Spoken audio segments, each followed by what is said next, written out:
మన హిందువులు ఆవుకి ఎంత ప్రాముఖ్యత ఇస్తారో ప్రత్యేకంగా చెప్పాల్సిన అవసరం లేదు.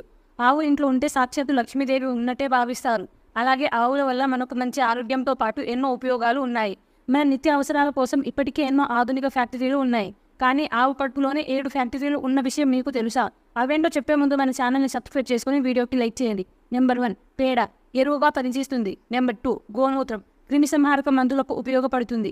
నెంబర్ 3 బయోగ్యాస్, శక్తి, కరెంట్, పెట్రోల్, బొగ్గు, డీజిల్ లాగా ఉపయోగపడుతుంది. నెంబర్ 4 పాలు, పుష్టికరం ఆరోగ్యకర ఆహారం. నెంబర్ 5 ఎద్దు, ప్రయాణ సాధనం, ట్రాక్టర్లు, ట్రక్కుల్లాగా పనికొస్తుంది. నెంబర్ 6 నెయ్యి, వాతావరణ శుభ్రత, ఓజోన్ పొరను కప్పగల శక్తి. నెంబర్ 7 చనిపోయిన తర్వాత ఆవు చర్మం, బట్టలు, అలాగే చలికి వేడికి కూడా యూజ్ అవుతుంది. సజీవ వ్యవసాయంలో వస్త్ర స్వావలంబన, ఆరోగ్య స్వావలంబన, విద్య స్వావలంబన కార్యక్రమాలు నడపబడతాయి. వ్యవస్థ మార్పుకి ఆచరణాత్మకం. విదేశీ కంపెనీల ఉత్పత్తులను గ్రామాల నుండి వెళ్ళగొట్టి గ్రామాలను రక్షించుకోవాల్సిన సమయం ఇది.